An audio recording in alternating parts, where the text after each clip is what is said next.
Welcome to The Debate. Today, we are diving into, one of the most compelling intersections of human grief, technological innovation, and modern culture, the rapidly growing field of space memorial services. We're talking about companies like Celestis, offering orbital burials, and Aura Flights, which sends ashes to the edge of space via balloon. These services, they're more than just some niche market. They really signify a profound shift in how we approach death. So the core question before us is this: is the rising demand for space memorials driven primarily by a deep, individualized need for emotional and celebratory fulfillment, a truly unique celestial celebration? Or is this fundamentally a market-driven, pragmatic solution responding to the logistical hurdles and societal changes inherent in a highly mobile, non-traditional world? I contend that the powerful pull here is the need for profound emotional fulfillment and creating a lasting personal connection to the memory of the deceased. And while I find those emotional narratives incredibly powerful, I think we really have to look past the beautiful marketing sometimes, and anchor ourselves in the practical realities. I'd argue that the surge in space memorials is fundamentally a commercial response to structural deficiencies in modern society. When traditional resting places, the family plot, the churchyard, they just don't serve a population that moves constantly and often, frankly, eschews traditional rites, a technological solution has to fill that vacuum. These companies are thriving because they solve a logistical problem first and foremost. Right. Well, my argument centers on the idea that these space memorials are driven by the desire for a final, unique act that perfectly encapsulates the deceased passions, and thereby forging a deeply resonant emotional connection for the living. It's about fulfilling a life's narrative. In the night sky. So for his family, choosing a space burial wasn't just practical, it was a powerful consensus choice that really honored his greatest excitement. His wife, Christine, speaks to the lasting emotional payoff she feels, and I quote, "He's always around, simply by looking to the skies." That personalized feeling, that calm, emotional, and even relaxing ceremony, as one client, Rafael Zebrla, described it, that confirms that the decision is rooted in finding a profound, individualized form of remembrance. That narrative is compelling, I grant you, but it operates within a pretty stark commercial reality, and one driven by societal breakdown, specifically the geographic fragmentation of the family unit. Celestis CEO Charles Schaefer has been very clear about this systemic driver. He actually said, "The notion of bury me next to my grandfather in the family plot in a church doesn't work in a mobile society. People aren't necessarily running to the stars. They are, perhaps, running away from a system that doesn't fit their transient modern lives, and they are actively looking for alternatives." Furthermore, the appeal of services like those offered by Aura Flights, it's pure logistical genius. Their co-director, Chris Rose, noted that the stratospheric option removes the stress of having to choose one ideal location. The remains are scattered globally by stratospheric winds, integrating the ashes with the entire atmosphere. It's the ultimate low-maintenance, geographically agnostic solution, really. Okay, let's unpack the mechanism itself, because I think that is often where the emotional payoff is generated. You frame the spaceflight as purely commercial, a necessary bolt-on, so to speak. But the commercial mechanism is what allows the celebration to be truly unique. Yes, Celestis' orbital service flies as a secondary payload. And let's quickly clarify that for our listeners. When we say secondary payload, we mean these services are essentially, hitching a ride. The primary purpose of the launch isn't the memorial capsules. They are literally bolting a metal sleeve containing the ashes onto a launch vehicle or satellite whose main mission is commercial or governmental. This drastically reduces the cost, sure, but it also underscores the industrial, pragmatic approach these companies are taking. Exactly. But I think focusing solely on the industrial aspect misses the point of the human event it enables. Look at Alex Rust, who lived an adventurous life. When his ashes launched, dozens of relatives and friends attended the site. They apparently made a party out of it, according to his brother Joe. The commercial mechanism provides a shared, dramatic public event that, let's be honest, traditional funerals simply cannot match. It's the sheer uniqueness of the final destination, The ability to connect a specific life to the vastness of space that drives the emotional investment, not the fact that the company saved money by, hitching a ride. I'm sorry, but I just don't quite buy that the commercial efficiency is secondary to the emotional outcome. The commercial mechanism is the core function, because it's the only way this is scalable and affordable enough to solve that widespread logistical problem of high mobility. It's a scalable, cost-effective industrial practice first. The emotional experience is layered onto the technological solution. I mean, if it costs 50 times more, it would just be an outlier for the ultra-wealthy, right?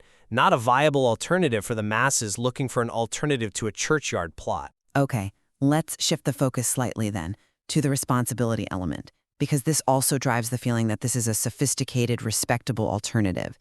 The industry goes to considerable lengths to ensure non-disruption, which, for modern clients, is incredibly appealing. Celestis ensures the payload burns up entirely upon re-entry to avoid creating space junk.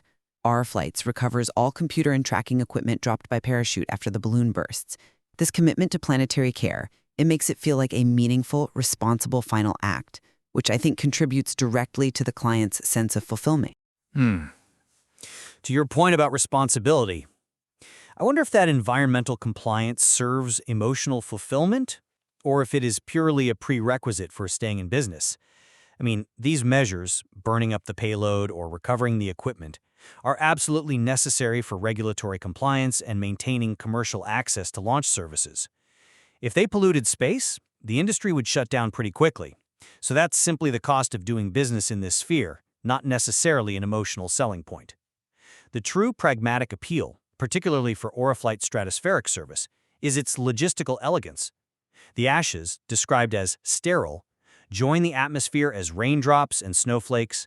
This achieves dispersal across the world effortlessly, eliminating the need for a fixed resting place.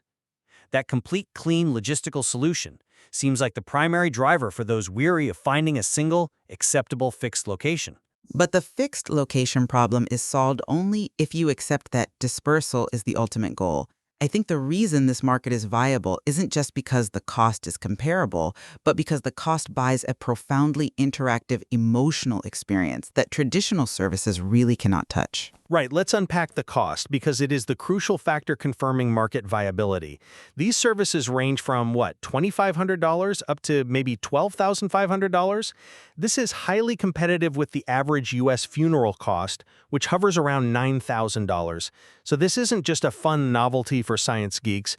It's becoming a realistic alternative to the traditional ground burial that people are already paying for. That pricing indicates a commercially viable market alternative that can absorb broad demographics, not just, high-profile clients like Gene Roddenberry or Gordon Cooper, though they are there too. But what does that cost purchase? That's the key. It purchases the unique ability to track a loved one in orbit in real time. This translates the abstract location of the memorial into something dynamic, traceable, and highly shareable. Joe Rust, whose brother Alex was launched, actively uses the real-time tracker, apparently sending screenshots to relatives when their flight path passes over their locations. This tracking feature is not about pragmatic dispersal. It is about sustaining an ongoing, interactive, and deeply emotional connection. The service is compelling because it provides a tangible, locable, and shareable presence for the family, no matter how geographically dispersed they might be. You've hit on exactly why this is so successful as a logistical solution for fragmented families. The real-time tracking is a technology that solves the problem of non-fixed mobile remembrance. In the past, if you moved across the country, visiting the grave required a physical trip. Now, your memorial site effectively moves with you, and you can access it interactively from anywhere. This technology-driven connection is filling a structural void left by traditional rites that required physical presence.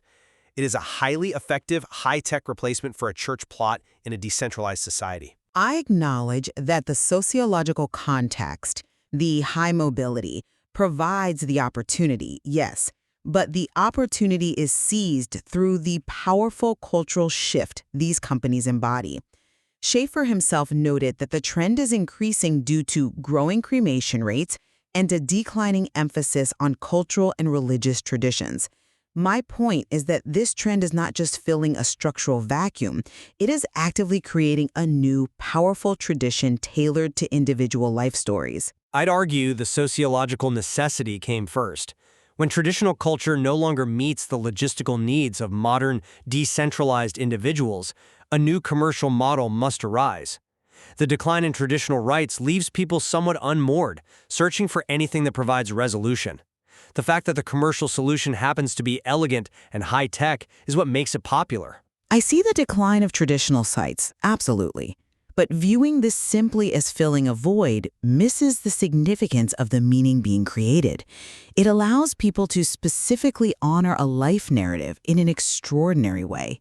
Think of Marek Mach, who apparently dreamed of becoming a pilot, and now his loved ones can genuinely say he's up there.